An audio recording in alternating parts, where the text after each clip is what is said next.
another, we climbing up, I call it a mountain of theory, and we're soon going to descend from the mountain of theory into the valley of sort of fun stuff and practice, more of it. So we're going to talk about the interstitial bone growth.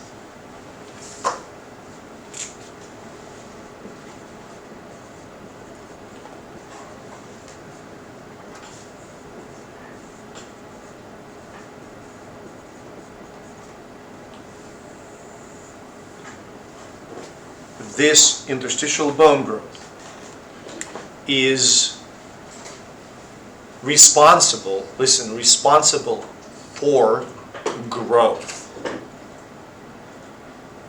Does that make sense to you? So what we're going to describe is how kids become taller. Okay? And to do this, we're going to break down the epiphyseal growth plate into several zones. Okay?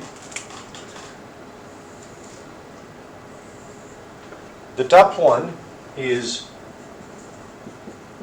resting or quiescent zone.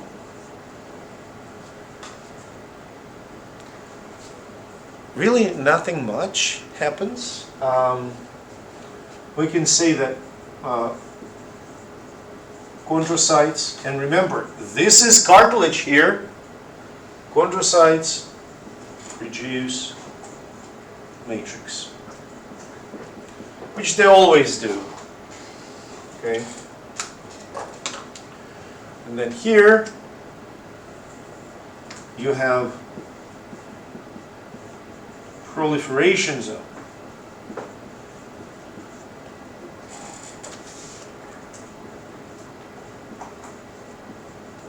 Chondrocytes divide and produce matrix, and that's really important. Now, I never mentioned where's what, but let me do this. I'm going to do. So this is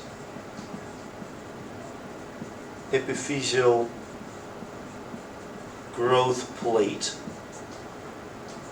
which is very, very thin. I'm just kind of taking a break.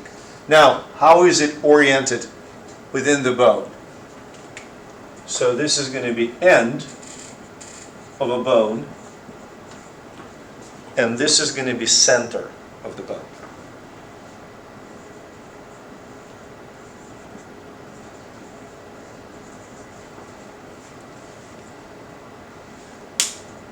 Okay?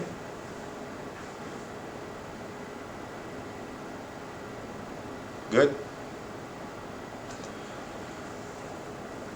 Now think what happens when chondrocytes in the resting and proliferation zone.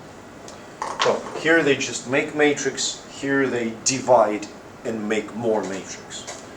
All this matrix that is being deposited pushes the epiphysis away from the center. Does that make sense? You're like stacking more and more layers onto the epiphysis. Now, chondrocytes that are trapped in the matrix here form so-called hypertrophy zone. In the hypertrophy zone, chondrocytes enlarge.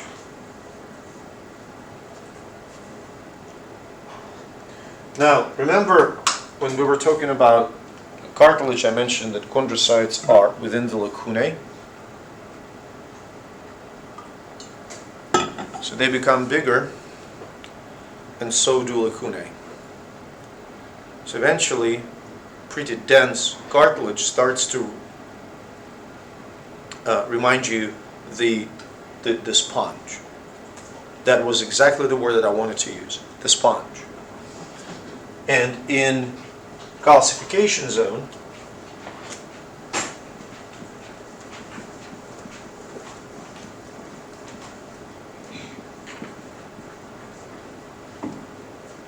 chondrocytes die and matrix that surrounds them calcifies. Now you have that sponge-like structure that has solidified. It's not a bone, it's the calcified cartilage. Does that make sense? And eventually, this calcified cartilage is replaced by the bone, again, replaced by the bone in the ossification zone.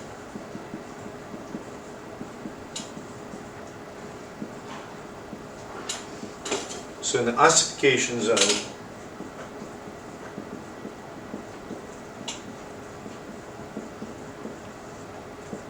is replaced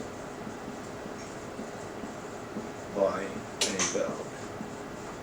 What essentially happens here, the cells that we mentioned before, osteoclasts, they remove the calcified cartilage and osteoblasts immediately deposit the bone. Make sense? So basically what cartilage does here is laying sort of a model, a framework for osteoclasts and osteoblasts to build an actual bone. That makes sense? Now, this process happens like when a child is born, they start growing, right? And they grow and grow and grow, blah, blah, blah, blah. They grow, and then they hit the growth spurt, which is stimulate. So a child grows, right? A child grows at the age of 5 or 6. And then they hit a growth spurt in puberty, right? So in puberty, this interstitial growth just goes into the overdrive. But then the age of like 20 for males and 18 for females, most of all, this epiphyseal growth plate closes.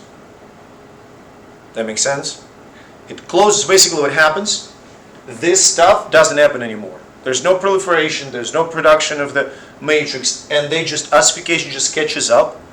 Boom, it's closed, you're not growing. Okay, does that make sense? We can chat about it a little bit more. Well, actually, let's throw it in here. So, we'll see. So that was interstitial growth. Let's throw some stuff in addition to interstitial growth, which will be an oppositional bone growth or bone remodeling. It's really hard now to separate. I just checked the time of the recording. It's still watchable. It's not like 55 hours. So, oppositional growth or bone remodeling. So here's what happens in the oppositional growth. So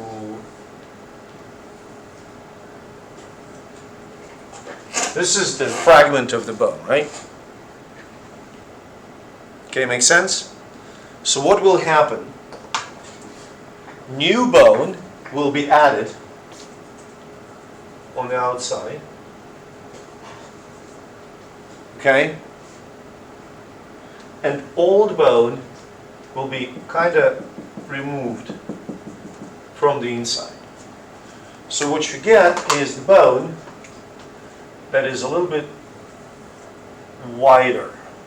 I mean, well, it's going to be over-exaggerated, but you get the gist, right?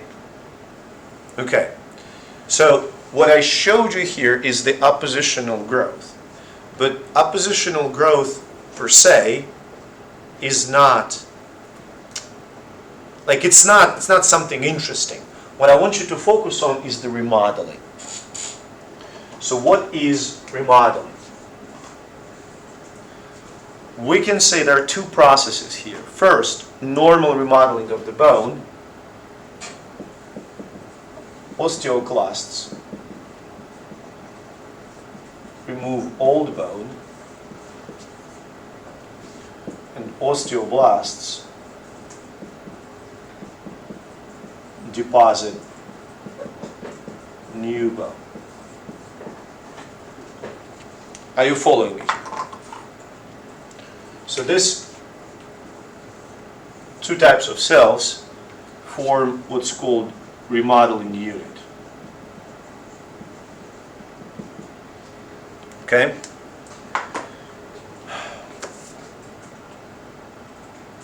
I'm looking at you, and I suppose, no offense to anyone, but I don't think anyone in this room is growing actively. I think we're all done here. But this process, and again, we're talking about healthy individuals on a normal diet, no terrible toxic habits. This process will be happening through life. Every second of your life, some of your old bone, brittle, bone, will be removed by osteoclasts, and osteoblasts will lay the new one. Think of these folks as of the family couple that just cannot live in the house without remodeling it all the time.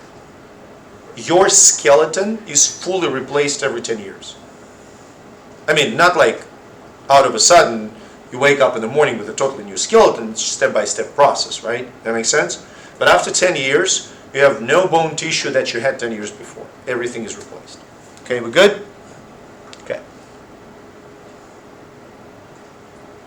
Now this is the sort of background remodeling.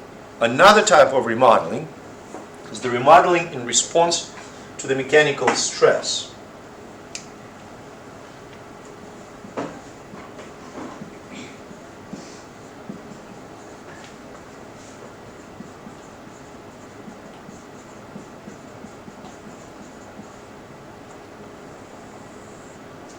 Bones respond. So bones respond to the mechanical stress. Are we clear? So I have kind of a layout in the notes, and I really like how I put it. There are 3 questions that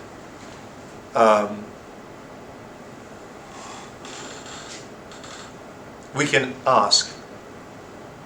Where does remodeling occur? When does it happen? And whether it's going to happen or not at all. So what answers each of these questions? Answering to where is simplest. Mechanical stress. How do we know? Those of you who are writing, no offense, some of you taking notes on the computer, it's totally fine. What I'm saying is when you are writing, and like I've been writing, especially in elementary school, like all the time. I'm a righty, so I hold my pen right here. If I touch my middle finger, there's a pretty significant crevice followed by a bump. This is an example of a bone remodeling. Crevice, my bone gave in to the pressure of the pen. Does that make sense? And that specific mechanical stress made me developing a little bump here. Good? I mean, and think of it this way. Like I was not a newborn. I was 6-7 years old when I was doing this. So already pretty tough bone. Another good example, jockeys, people who ride horses for a living. Look at the legs. They curved because they have to hold on the horse. And that constant mechanical stress makes the legs bound. Okay? And if you would look at people who are not moving, bedridden, their bones start losing features. Does that make sense? So all those features that you see, for instance, this is the projection. This is called iliac crest. This is the site of, that's the origin of your oblique muscles that form your, abdominal part of abdominal muscles that form your core. They constantly contracting and squeezing and whatnot. So there's a lot of mechanical stress that works on that. Does that make sense? Second question is, I'm going to put them in a slightly different order, which is weather. Okay? This is a very important question. So, what determines if you're actually going to be doing remodeling? Calcium levels. We're going to address this question. And finally, question when is a little bit more sort of, so hormones. Okay, hormones is very broad answer. We're going to talk about some hormones that participate in the bone remodeling. That makes sense? So, again, it's not some really hard concept. So this is what happens in the background all the time. Okay? But let me put this in the perspective. So imagine that you start a fitness program, and this fitness program focuses on lifting heavy. So your bones will start experiencing a lot of mechanical stress. And I'm talking about proper technique, so no terrible injuries, but you are lifting heavy, okay? You know what's going to happen to your bones? They're going to become thicker. Make sense? They're going to become thicker because they have to respond to that mechanical stress, and they become thicker so they will not crumple under the stress. Make sense, right? You following me? We're going to come back to this because it's really important for some clinical conditions. Now, what about hormones? So there are a few hormones that I want to list first before we go to calcium levels. So hormones that are important for bone growth. I'm going to start with testosterone, estrogen.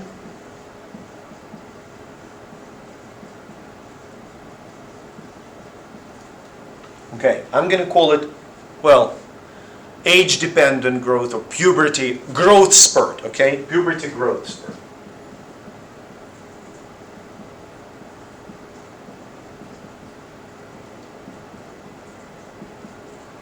Okay, we actually, in our family, we have a dream of a biologist. I have twins, and I basically have one experimental, one control. Okay, so one of them was growing very smoothly, like standard, typical growth, and another one, we were really concerned, and we were told that there are kids that are called late bloomers. So he had his growth spurt late. Oh, and he's catching up to his brother pretty successfully.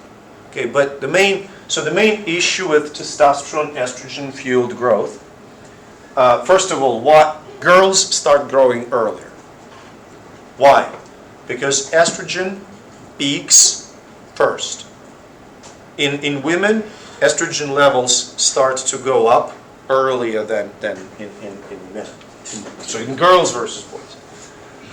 The main problem is that I do not know the exact mechanism, but those same hormones are responsible, changes in the levels of those hormones are responsible for closure of the epiphyseal plate.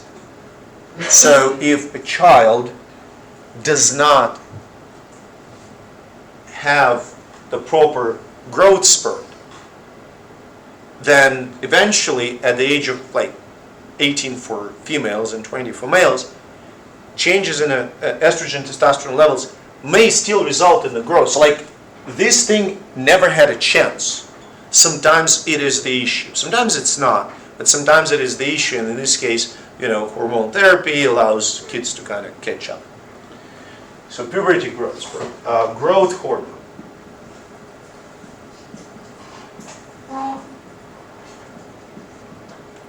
Age-independent growth.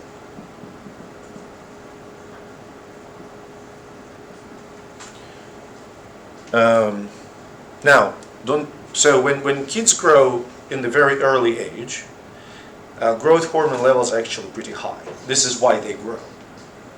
Makes sense? Like 6, 7, 8, that's what stimulates the growth.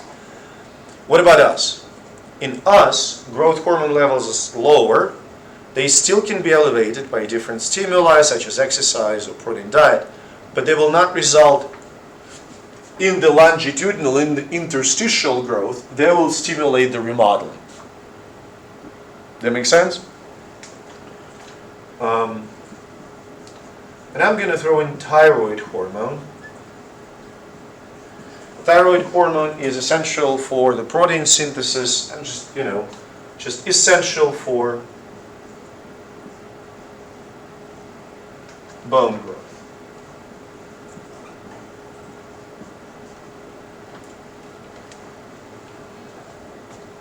So far we good? So the last concept that I wanted to throw into that particular sort of video unit is the parathyroid hormone.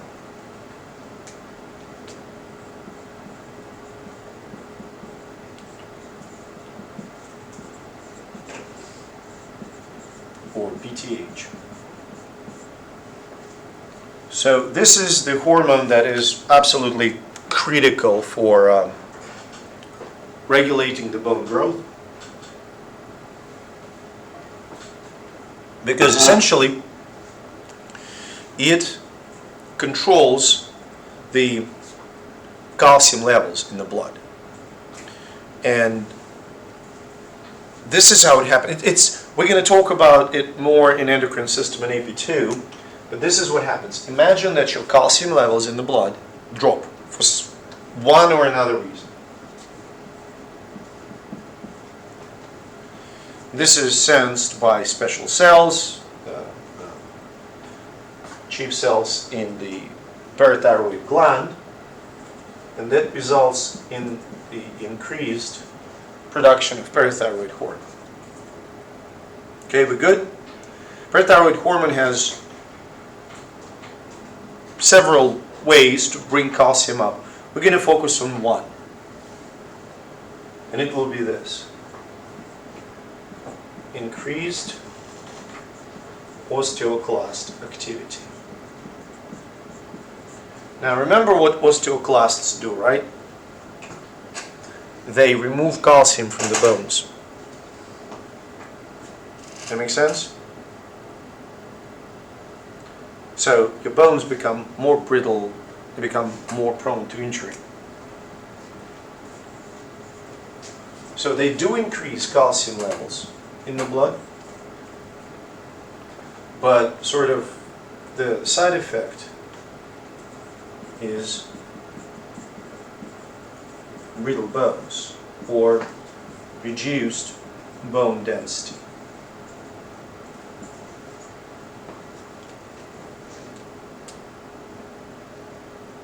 Good? So one more time. When calcium in the blood becomes low, parathyroid hormone is released.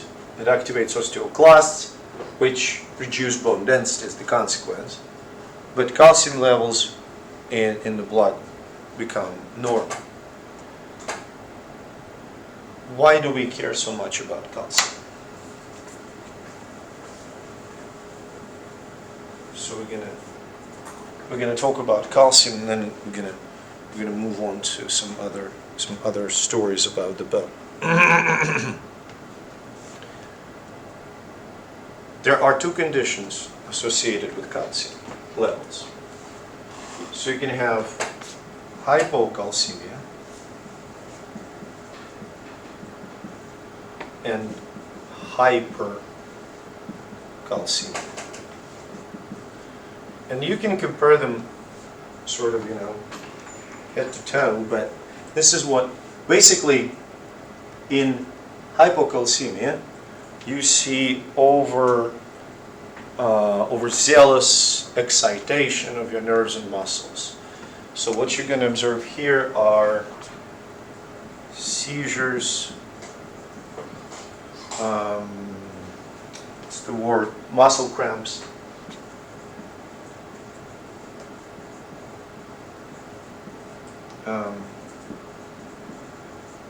arrhythmias.